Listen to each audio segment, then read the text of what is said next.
The Cougar Basketball Hour. Tonight's show is presented by Crimson and Gray. Visit them at 1096 Southeast Bishop Boulevard in Pullman, or find them at every Cougar Basketball Hour this season. Crimson and Gray, proud supporter of Cougar Athletics. Now, alongside Washington State women's basketball coach Kamie Ethridge, here's Steve Grubbs. Well, thank you very much, and a very pleasant good evening to you all as we welcome you once again to the Lumberyard in Pullman, and it is the Cougar Basketball Hour with the head coach of Washington State University basketball, Kamie Ethridge. And Coach, once again, what can you say about our fans who continue to come out and support us every Tuesday night that we're here? They don't have anything else to do in their lives. And we love it. Way to go. Thank you. Appreciate it so much. It is so great to be here. Again, we will be with you Tuesday nights throughout the season. And again, the head coach Kamie Ethridge is here with us, and got a lot to get to on this edition of the Cougar Coaches Show. Busy part of the schedule, as it always will be from this point forward. A couple of games in the books and a couple more games to go.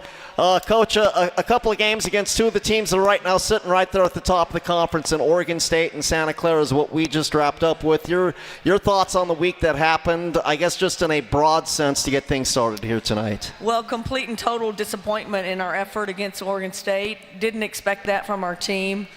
The best description, I think if you've heard me at all, it's just we were flatline. We just played with no heartbeat. We didn't play with the energy that we need to. It's not our team. That's not who they are. Right. That's not what they are on a daily basis. And I think you saw a great response from them against Santa Clara. We're not perfect. We're not perfectly built. There's not a player on our team that you're just like, yeah, that's exactly the player I would build for this program. But with our parts, I think we can be effective, and we showed that we can do that against Santa Clara. We made, just got a little bit better in spacing, and that created some better ball movement, and it created, obviously, 28 assists in a game where we haven't had assists like that in a long time. So it's encouraging how we played against Santa Clara.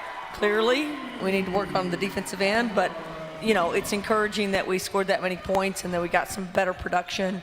And it gives us some excitement about what's coming up, and can we reproduce that, and can we be effective against other teams in the league? Yeah, a high-scoring game, obviously, against Santa Clara. For those of you that weren't there, 98-92, as you guys put up a season-high 92 points. So, obviously, again, you gave up a bunch, too. But when you take a look at the offensive side of things, and you saw that on the film, were there things that you were seeing that maybe we hadn't done, or was it just shots falling, or what was the difference in the uptick in the offense from what we had seen maybe in past games that we'd seen so far this season compared to the 92 that we were able to get against Santa Clara? I mean, I hope it's that simple. We really got people to run to the corners and space the floor better, and those people actually got wide open shots, and we got some shots. Again, 28 assists means something. Yeah, it means people are having to come in and stop something, and you're getting really good looks at the basket. So, it's a work in progress of who we are. We haven't been completely who we are without Alex, and now, we're finally healthy, and I think we're really prepared to face the different styles and systems and the kind of people that we're going to face going forward. And I just hope, it's as a coach, you're just like, I hope some light bulbs start coming on to young players, and they start understanding, I've seen this before. I know how to play against this. I can be composed. I can have some poise. I don't have to play super fast. And we just played with great poise on the offensive end against Santa Clara. Are there different stages in that too? I mean, from like, okay, maybe the first light bulb is I can play at this level because they've never played at this level before, and then there's even another light bulb that maybe comes on that says, okay, not only can I play, but this is what I can do to help the team. This is what I can do to make sure I don't hurt the team. And are there different, that's all part of the growing up process. And we've got so many players that are still going through that growing up process, both off the court and on the court for you.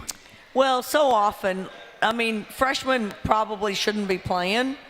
in an established program, someone that's winning a lot, freshmen shouldn't play. So when freshmen are playing, they're probably a little bit over their heads. You know, they're not quite ready for what they're going to experience. And that's where we were this year. We're a little bit over our heads. Freshmen play too fast. They don't know how to kind of let the game come to them. They try to press and they try to make plays a little bit too fast. And older players do the same thing. So it's a progression usually. Freshmen and sophomores are learning how to play at pace and how to have some poise and how to get to their strengths. Young players generally are like just frantic and they play too fast and they can't get to their strength or they play through their strength. So again, you know, upside down the basket got turned upside down and we had to scramble.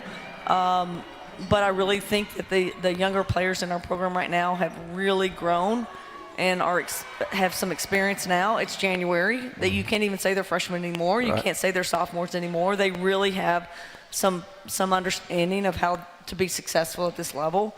And the demand is do it in practice every single day and show up and do it in games every single day. And I think this group is built for that and wants that and is not afraid of that.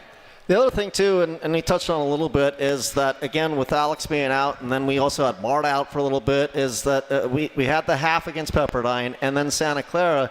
You just haven't had it, and I know you guys aren't into excuse-making, but at the same time, it is what it is. You haven't had a full and healthy team throughout this entire season, and not only have you not had them for game action, but you've also not had them for preparation and practice. And so how key is that to going forward to being what you think you can be towards the end of the season when we get to Vegas and get ready for the West Coast Conference Tournament? Well, ultimately, we hope we've seen every kind of defense and every kind of matchup that gets us prepared for what we might face. And I really feel good about that. Like, right now we have to worry about, like, someone's going to play zone. And we just had kind of ignored it this week in practice. It's like we don't care what they're in. This is how we're going to play. And we now have players that are like, oh, I can adjust on the fly and understand how I can be effective man or zone.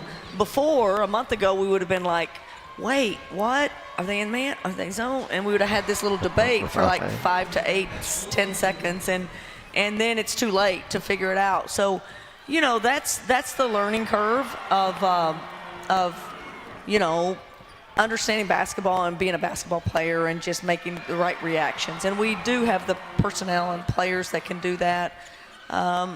You know, at the same time, we have to have an understanding of, yeah, we can't make mistakes. We have to be really smart because we're going to probably be in a lot of close games. We haven't won very many close games, and it's time that this team starts understanding that we need to be dominant in the fourth quarter and win those close games.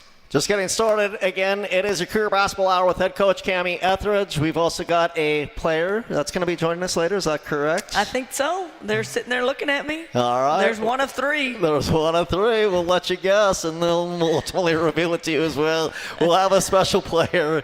I think I know who it is. I think I was let in on the secret, but we'll let you know as the show goes along. Be surprised, and we'll have her for you coming up in just a little bit. One more segment with Kamie before we get to the coach. Don't forget, Thursday at St. Mary's, back home Saturday night when we get San Francisco in town.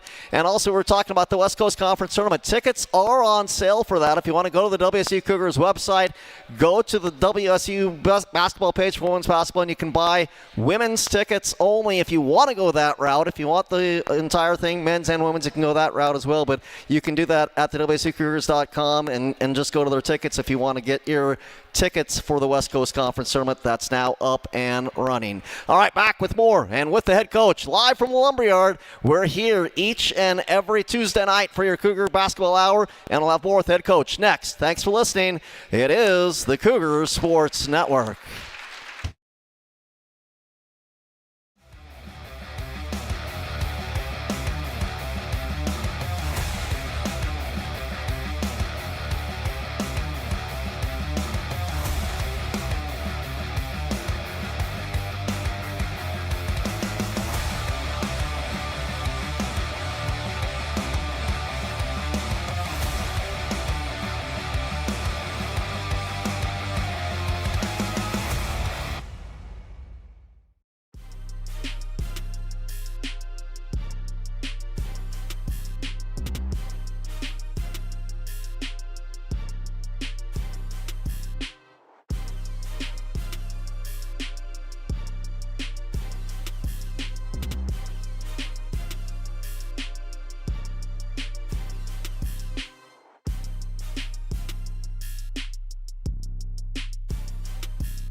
It is the Cougar Basketball Hour with the head coach of Washington State University basketball, Kamie Ethridge. Happy to be with you from the Lumberyard. Coors Light, Mountain Cold Refreshment, Choose Chill, proud partner of Cougar Athletics. Celebrate responsibly.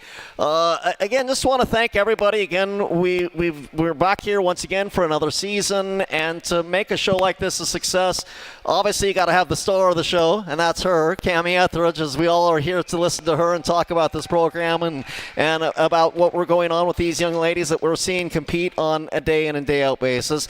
We got our three J's back, Jerry, Jared, also Johnny back in the studio. Abby is here from Playfly. The folks are at the Lumberyard, but most importantly, it's you, the lifeblood of Washington State University, our fans. We thank you again for supporting us and being back here. You guys are tried and true, and you keep coming out, and I just I think it's fantastic that we're able to do this, and I know for a fact that when I talk to some of these folks, Kamie, they just love listening to you, and they love you, your program, and your athletes that go out and compete on a regular basis. And I just heard from a great fan, and we are so frustrating.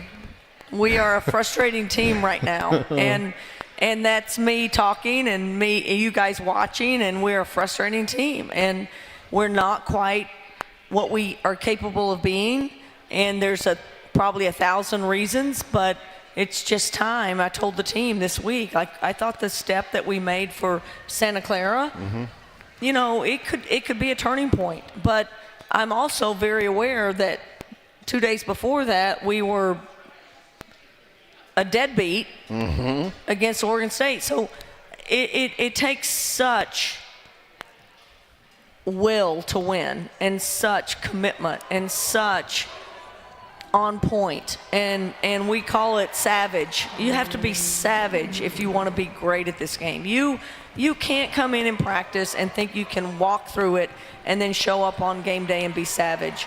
Like, people that are winning are savage, and I feel like a lot of times we have that kind of personality in our gym. It's young, and it doesn't know how to control itself sometimes, and it's a little bit lazy, and the discipline of what you have to do on a day-to-day basis is a little bit off, and those are the things we're just growing and trying to get to. But consistently, we've got to find 3, 4, 5 scores on a daily basis. You feel like you have Alex, and you feel like you have LA on a day-to-day basis. I've already challenged Shasha to be that person that, man, you got to produce. It's time. You are capable. You can get rebounds. You're going to be on the floor. You're going to have opportunities. And then you got to find those extra people that are just playing their roles, but they play it so hard that they just fall into 4 points or 6 points or a rebound here or a layup here. And those are the things that we're going to, if we're going to turn the season, we're going to need all that from every position on the floor. Absolutely. Again, we have gotten a few people that have written down questions. If you don't mind going through a few of them, and again, if you've got questions either for the player or for the coach, you can come on up. Speaking of that, as a coach, let's see here. I had this one that kind of was dealt into that one. Have you had a young player or players that you've looked at that you've seen take steps in recent weeks, over the last couple of weeks in practice or on game film, that you'd like to point out here tonight? Yeah, I mean, I think Shasha is a great example of that. I really think she took a turn, you know, probably after you know, even before Christmas, and then I wouldn't say she had a great game during Christmas, but she's kind of rounded herself into this player where she understands that. I hope don't get mad at me for saying this. I call Shasha red light, green light. Like, she's all Shasha, all energy, all high octane. And if you don't have that, you get low tank, empty. And there's not a middle ground. And I mean that in the sense of, if Shasha's going to take the shot, she's going to catch it and shoot it whether someone's on her or not. She's green light. And if she in her mind she goes, I'm not going to shoot that ball, she could have 6 feet and she could shoot it all day long, and she's like, nope, she'd already decided she's red light. Like, and the game requires poise and catching the ball, and And for young players that are talented and someone that can shoot the ball like Shasha, I mean, the reality is, and Marcia said this at the Chalk Talk the other night, the reality is offense has such an advantage. If you would just catch the ball with some poise, look at the basket, make them think you might shoot it, and then create based on what they do. And whether you're a good shooter or not a good shooter, a lot of times defenses mess up. And young players, they don't see that. They don't understand that. They're constantly thinking defense is so much better than me. Right. And so if I catch it, I just got to hurry and try to beat them. And it's just the wrong thing. But I think Shasha's getting to that point where if she can have some poise and play with some composure when she catches it and understand she has a strength with her three-point shot that's going to make people react, then she's going to be able to play off the bounce a little bit better. And as her game grows, back to the basket, all the things that she can get better at, her handle, all the things she's going to continue to grow to get better at, you know, that's going to be great. But at this point, she's capable of giving us double-digit points and, quite frankly, double-digit rebounds because her mindset is, I'm reckless and I'm going to go get those rebounds. Yeah, and, I was going to ask you. And there's some good points to that. What have you seen from her on the rebounding front? Because she's picked up her third double-double. She's been doing it, hasn't she, on the rebounding side of things? It's great. It's great. And it's just someone who's unafraid. She can throw her body around. She's not going to worry about if she injures herself. She's gonna make an impact on rebounding. We need that. We don't have enough of that in our gym. And she's created some really great scoring opportunities for us by going and getting rebounds. So her effort on that side, but that's the point. Like sometimes you can be reckless on defense. You can be a little you overdo it on defense, but then all of a sudden you have to have unbelievable poise when you catch the ball and you have to shoot a three. Because you can't be reckless when you're shooting a three. Right. And that is hard for a young player to go from here to there and have poise. And I just think she's come a million miles in understanding that. And gosh, just think how good she's going to be as she continues to grow in those areas of her game. Here's another question for you, and maybe it kind of goes into this. As a coach, do you like the practice time and teaching with a young player like Shasha or any of your young players, or are you more of a competition and game day, or do you like one or the other, or is it just hand in hand with you as a head coach? Well, it's just hard. Sometimes you can't get all the individual development that you want in season. You have to do more team development. If you do shooting, it's usually 3 people at a basket. You don't have enough space. You don't have enough personnel to do individual workouts. But clearly, different times of the season, like a lot of our players don't need, like LA doesn't need hardcore conditioning shooting. She needs spot shots because she gets a lot of those, and she needs to be fresh on game day. Shasha needs to be fresh on game day. So you can overwork it sometimes. Sure. Players that don't get a lot of minutes, now maybe you do a little bit different. They get in the gym and they do some different things, but you need a mix of both. But so much of practice time right now, if we're in an hour and 45 minutes, it's so much about scouting and what we need to be doing as a team. It's hard individually. You got to do that kind of outside of practice settings. Right, and certainly individuals, I know, and certain athletes probably get to scouts better than other athletes. How is this team when it comes to getting to the scouts? Is it maybe a little bit behind some of your other teams as far as getting the scout and learning the scout and then going and implementing the scout? Well, I mean, not to compare, but this is a team that if we were grading, they would be about a D. Okay. On the grading system of previous teams. When we took over, it was probably a D. Right. And then we recruited some players that are just exceptional at it. You know, the Ledger Walkers were amazing at it. We got some players in the program that just Ula was she could catch on to film session and translate it into practice. They could do the board and know how to play the play on the board. And this team, you know, I think we got a little bit accustomed to this teams being really good at that. LA is amazing. I mean, when LA walked in, it was like, do you even speak English? Are you good at this? Or do you understand what we're saying?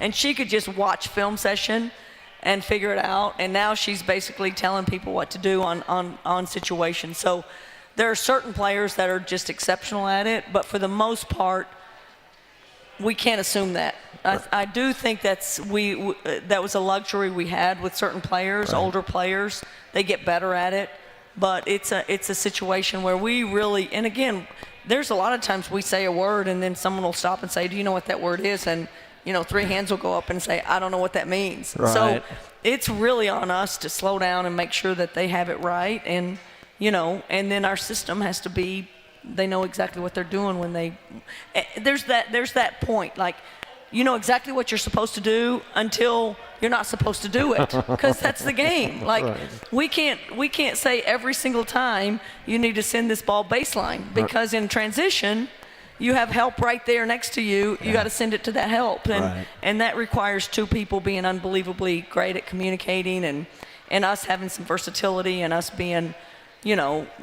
that's the beauty of the game. It's not black and white. You got to live in that gray. You got to live in that yellow light a little bit, and not be so red light, green light. And I don't know what she's going to say about that, but the yellow light is real in the game of basketball. There you go. All right. Again, we're with the head coach of Cougar Women's Basketball. We got Shasha. Charlotte is our guest tonight. We'll have Charlotte coming up in just a couple minutes. Our thanks to Coach Ethridge. We'll hear from her a little bit later on in the show. We'll be back with more of your Cougar Basketball Hour, and Charlotte Abraham will be joining us in just a couple minutes. Thanks for listening. It's a Cougar Basketball Hour on the Cougar Sports Network.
Well, Steve Grubbs, welcome back here. It is your Cougar Basketball Hour. Again, head coach Kamie Ethridge will be back in just a little bit. We're about ready to talk with Charlotte Abraham, but first want to remind you, the Cougar Nation, each time you bring your Toyota vehicle to be serviced at a local and participating Toyota dealership, you can receive a premium Washington State giveaway item as a member of the Toyota Rewards Program. Stay tuned for more information on how to become a Rewards Program member, and you can start getting your big prizes from Toyota. Happy to have you with us again.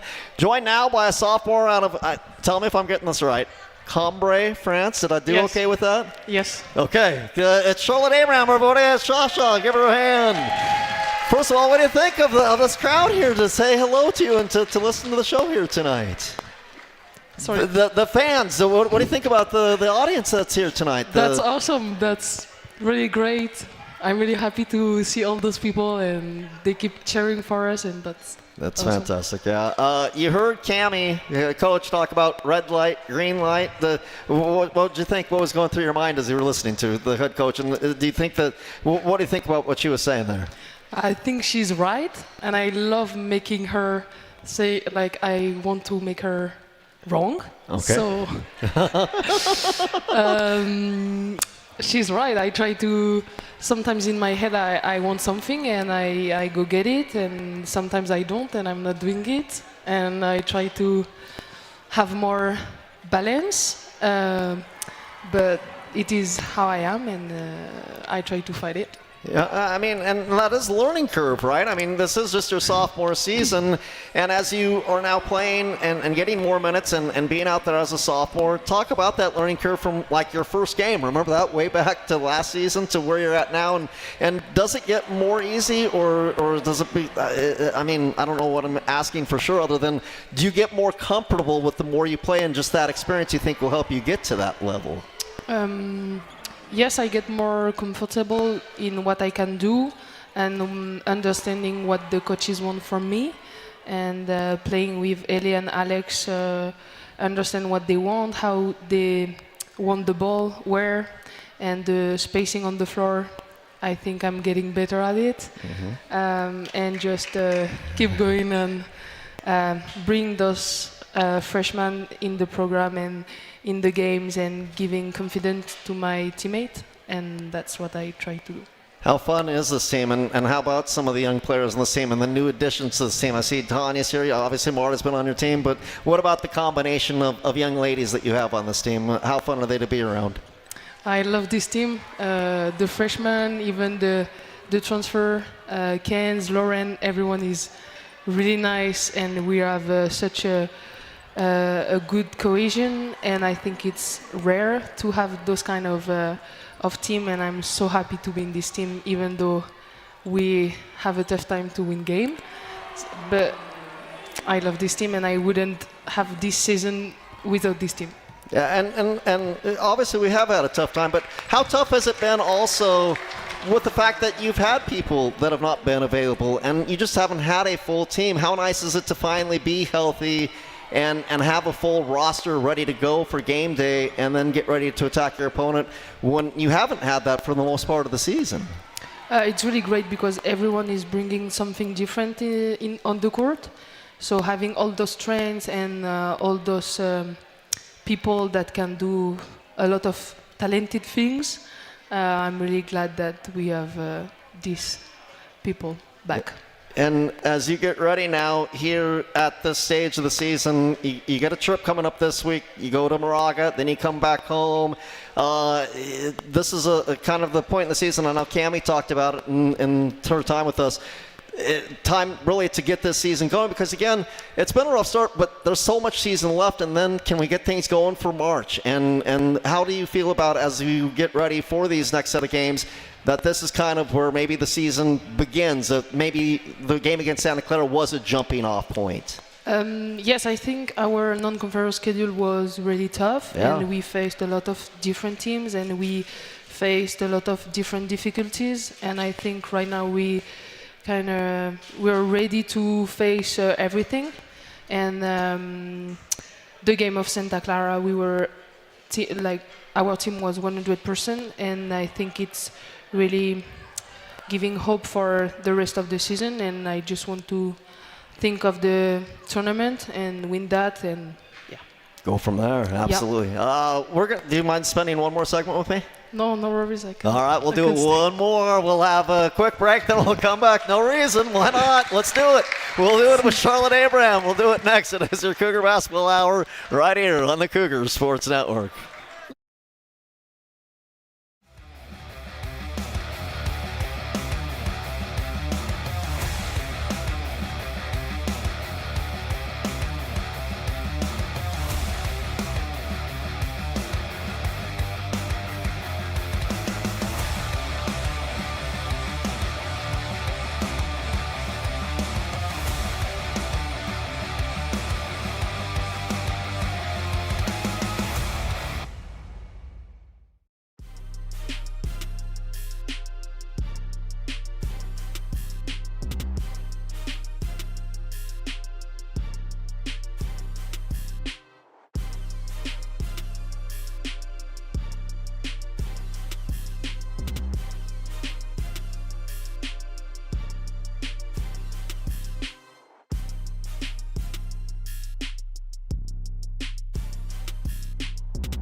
This is the Cougar Basketball Hour.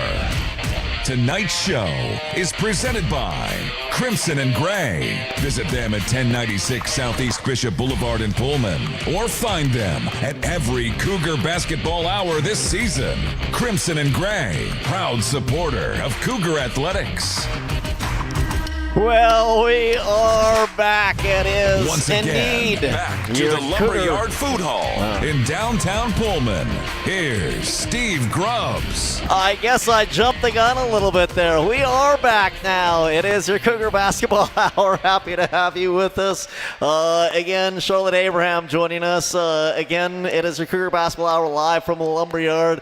Talking with Charlotte, I know you got a couple of your teammates here. I've been on the bus with you guys a few times, and I can hear some singing in the back of the bus. Who, in your mind, is the best singer on this team? I cannot choose one, but there is two people that singing a really great song, which is Chiquitita from ABBA. Okay. A little ABBA, love it, yes. So I want to say Marta and Tanya. Really? These two right here in attendance. Okay, I love that. And then, is there a good dancer on the team? Or where do you fit on the dancing scale? And is there a best dancer on the team? I think Malia is pretty good. Okay. Yes. And then I would say Tanya, because she's looking at me. Okay. She. Okay. But definitely not Marta. Okay. And definitely not Lauren. Okay. I think I can move my body a little bit. Okay. That's part of dancing. I like that. And that's it. Okay.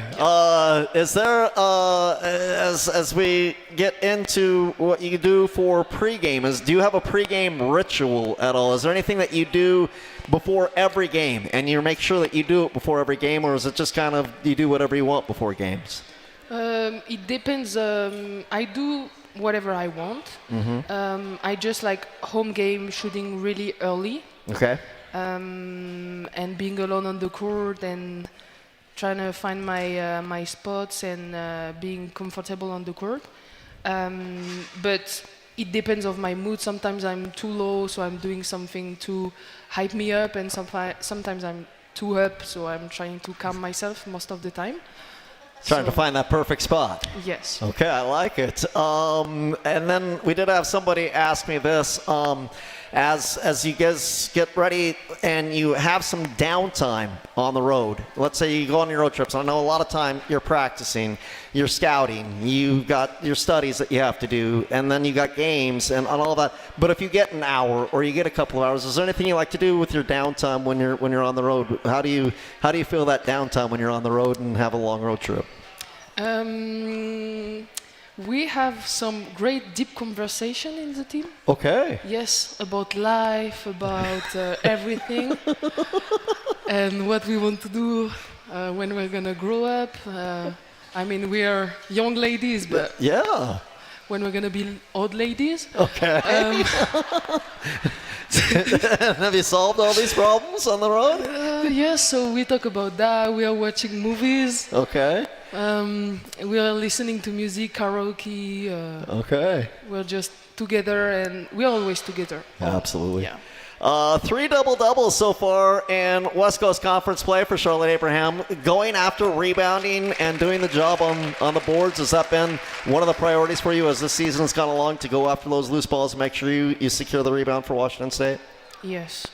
If I see the ball, I want it. So I go for it.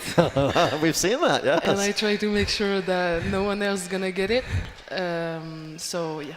That's how you get to double-digit rebounds. I like it. And then what about your three-point shot? You obviously really got caught in the second half of that game against Santa Clara. How do you feel your shooting is? Because it looks like you guys it looks like that's something you worked on a lot in the past off-season. Is that something that you did work on getting set for this upcoming season? I think it's... I'm working a lot on my shooting. I do a lot of extra shooting with Laurie. And I'm almost every day in the gym to work on it.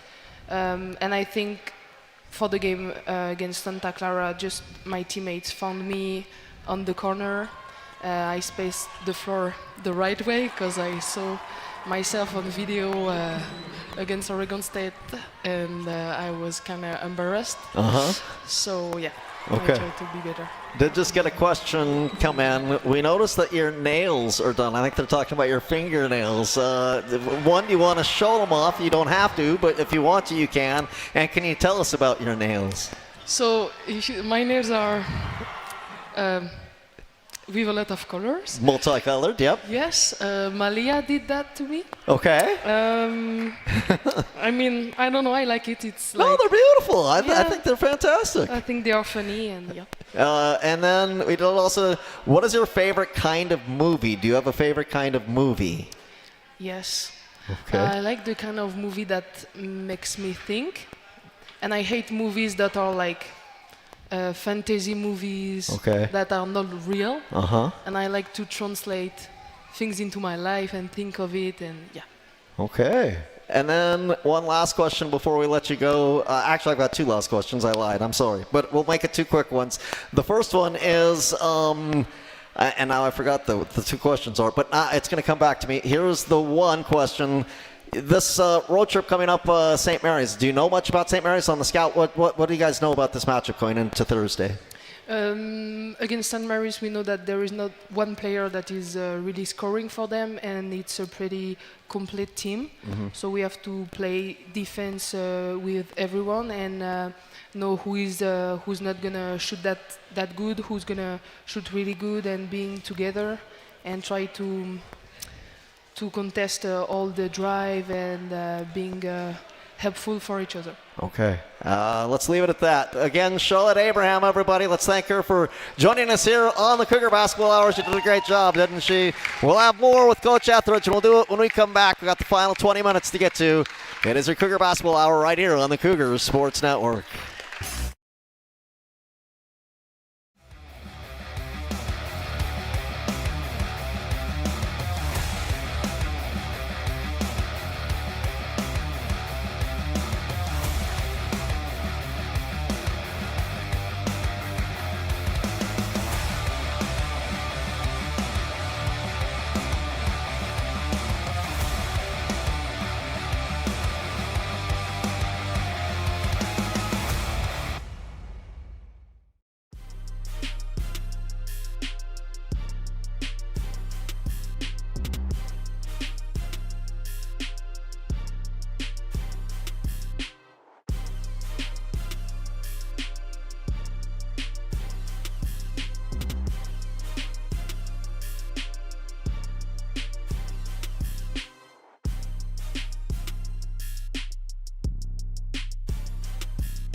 We welcome you back. It is the Lumberyard in Pullman, and it is our Cougar Basketball Hour with the head coach of Washington State University Basketball, Kamie Ethridge. I want to remind you that single-game tickets to WSU men's and women's basketball, they are available right now at WSUCougars.com/Tix. That's Tix. Come experience all the action at Beasley Coliseum and cheer on the Cougs. Get yours today, WSUCougars.com/Tix. And the Cougars will be home Saturday when they take on San Francisco. That will be right after we come back from a road trip that'll take us to Moraga, California, as the head coach is once again joining us here, Kamie Ethridge. And Kamie, as we have these player interviews, I know that the folks love interacting and just hearing what they have to say. Do you learn anything new about your players when they come up here during the coaches show and we get a chance to interview them and talk about them? Well, I meet with the players. I try every 2 weeks at least, and I love that time because you get to know them differently, and you kind of can ask them questions. And the thing about Shasha is she is, I think I already said it, she's so self-aware. And so you could say you just had a double-double, after a game, and she'll go, and I had 5 turnovers, and she's just like, she's gonna worry about that. Like she's very self-critical and wants to be great for her team, and she hates losing. And so it comes out in her response after losses, and it's just teaching young players, like, do we really trust the process? Are we really getting better? Are you individually getting better? And if we keep working at this, I mean, I just really, really believe that this thing can turn around, and ultimately you're going to be the player you want to be if you just stay with it. And she's certainly not someone that's given up, and she's trying to do whatever we need her to do. But yes, I love those moments where we can just sit with the players. And yeah, sometimes she says things that you just crack up on, but it all comes back to, her passion to win, her passion to be a part of this program. Did I have a question? I'm not sure. It says, can you talk about your recruiting and how it's been going and where we're at as far as recruiting process? I know that just about anymore when it comes to college athletics, recruiting is 24/7, 365 days out of the year, it seems. Can you talk about recruiting or how it's going? Not a lot. I mean, you guys have probably seen Tahara has made it to our program. She's a player that's had a knee injury from France, wasn't going to play for us this year, but she's now here. We can rehab her. We can get her ready. She's a project, yes. She's going to be someone that's going to help us in a couple of years when we lose Alex. And we've signed 2 players early at 2 point guards, 2 combo guards. We need help there. We need ball handling. You know that. You've seen that. We need better combo guards that can handle. And the challenge is for these 3 that are here that they need to become better ball handlers because they're tweeners. They're a little bit of both of everything. And again, you just can't be good enough at that area of the game. So, and then we still have obviously scholarships that we can offer. We're constantly trying. The portal will be something that we dive into. Everybody that goes in the portal really goes after, you get seniors. You get seniors that have lived through this freshman and sophomore year, and they understand how they can elevate their game, and they're already scoring 15 to 18 points. And we got to compete, and we got to fill some holes if we need to through the portal, and clearly some late signing as well. So we're active, but obviously anything that we haven't signed, we can't speak on. Right. This one, I think when it was handed to me, he said it might be the most important question of the night, jokingly. But and I don't know, and it's just this year, I asked Riley why the font on the box scores was getting so small. I said it's the same font as it's always been, Grubbs, and I have to put these on. Why are the numbers on the jersey so small? I'm sure you have got a lot of input on that, but do you know anything? Why are the names on the jersey so small? Do you got anything on that? I don't know what happens when you I don't know what Nike's telling us, but we had early, I don't know if you even noticed it. In December, we had Beanie Chew was like this big, and then Tanya's jersey was like this big, and so we lived through that in November and December, and they made us new uniforms. Okay.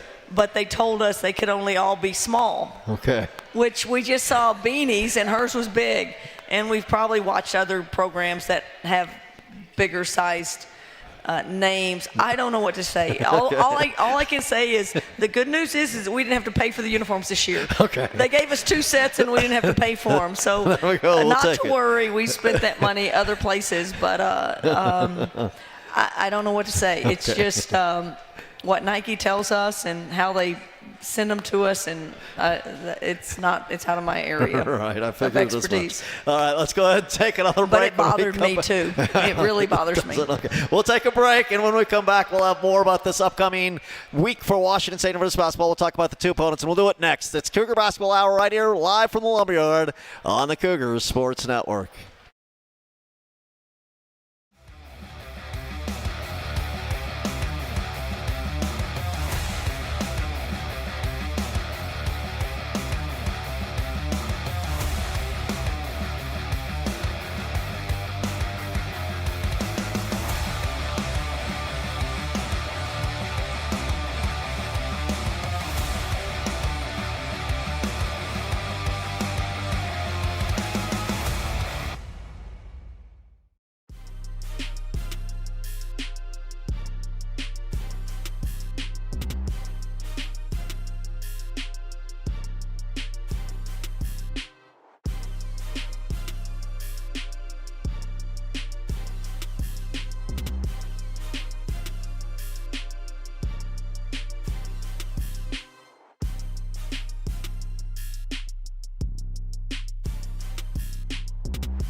Steve Rubs, welcome back. It is your Cougar Basketball Hour with head coach of Washington State University Basketball, Kamie Ethridge. You can earn your bragging rights at Northern Quest with more slot machines, table games, restaurants, lounges, and luxury hotel rooms than anyone else in the region. Northern Quest, yes, the best.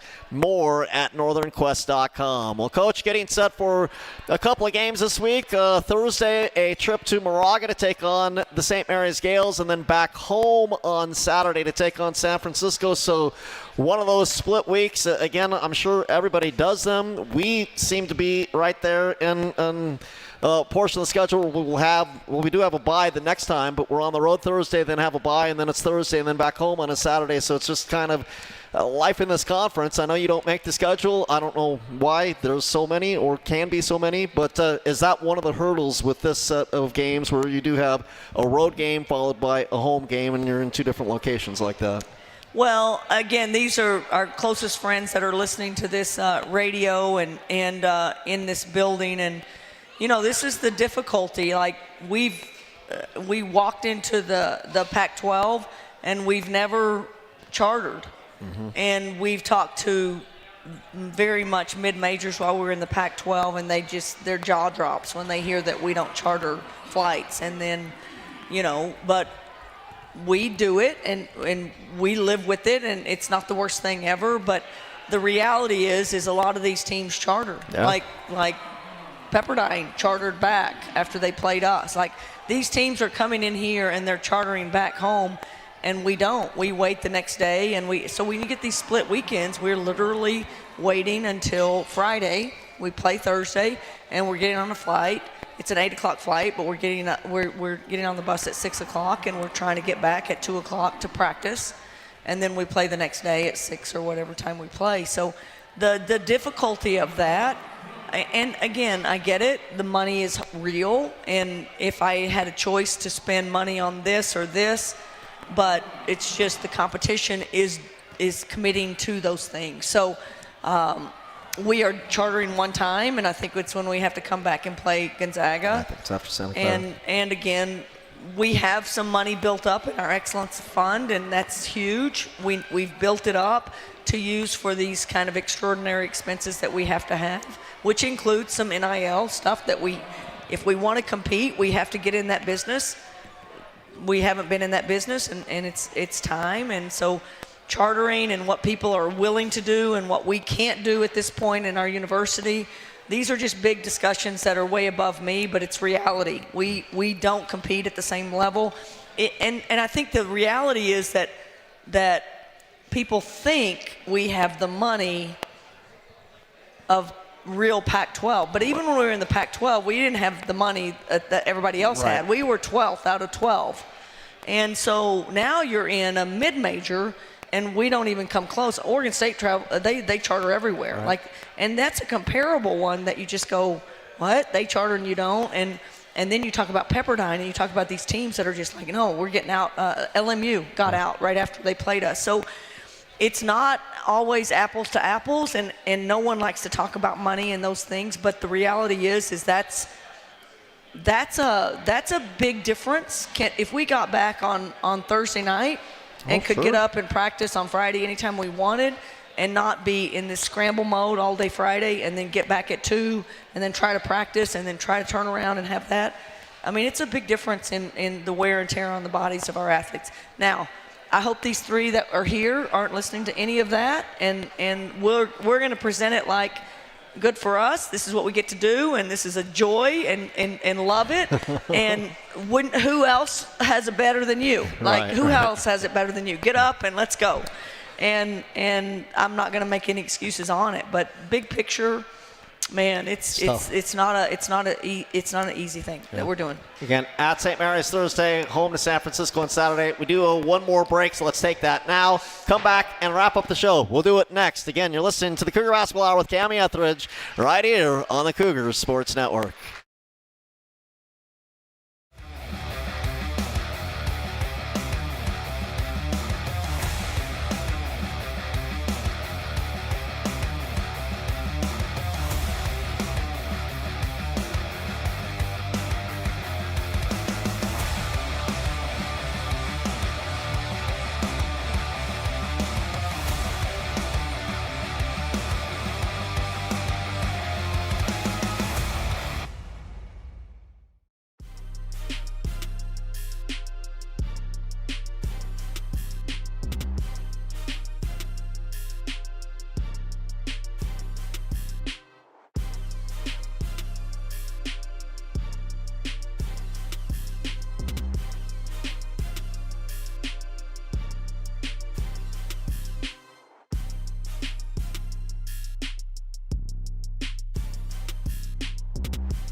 Well, we are back here wrapping up the show. Junior Cougar Kids Club presented by Toyota is the official kids club of Washington State Cougars, and the best way for the youngest members of Cougar Nation to show off their Cougar pride. Find out more information about your Junior Cougs membership perks at wsucougars.com/JRCougs. Again, 6:30, our pregame show at 6:10 Thursday on News Talk for the Blues. You can also find it at wsucougars.com for our matchup against St. Mary's. And then Saturday night, your chance to come join us at Beasley Coliseum against San Francisco.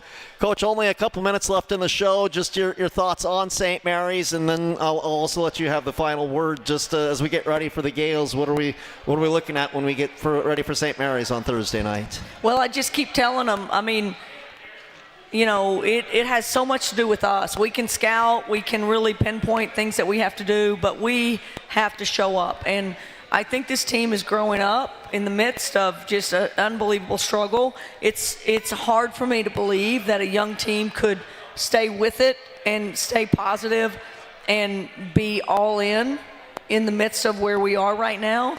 And they are. So I give them so much credit. But at the same time, it's like, we got to stand up and have a big presence, and we can walk in to St. Mary's and we can win that game. There's no doubt in my mind. And it's about time that we give a home court a win.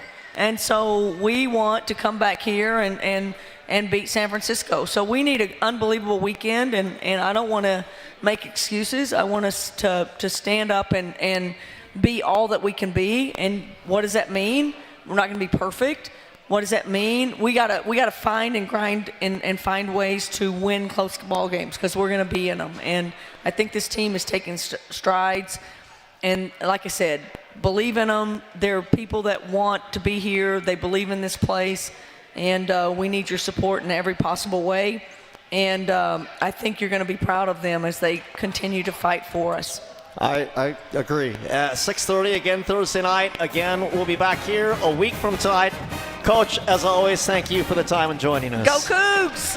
Head coach of the Cougars, Kamie Ethridge. Want to thank her for being here. Want to thank all the fine folks for being here at the Lumberyard as well. Our special guest, Charlotte Abraham, tonight. Thank you. You did a fantastic job. We'll be back with you 6 until 7 tomorrow right here from the Lumberyard. And again, we join you Thursday night from St. Mary's. 6:10 the pregame show.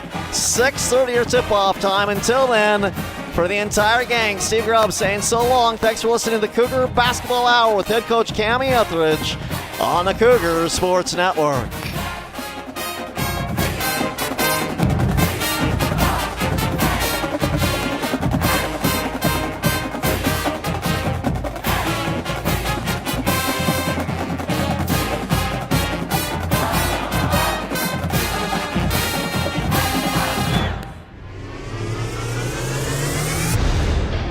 You've been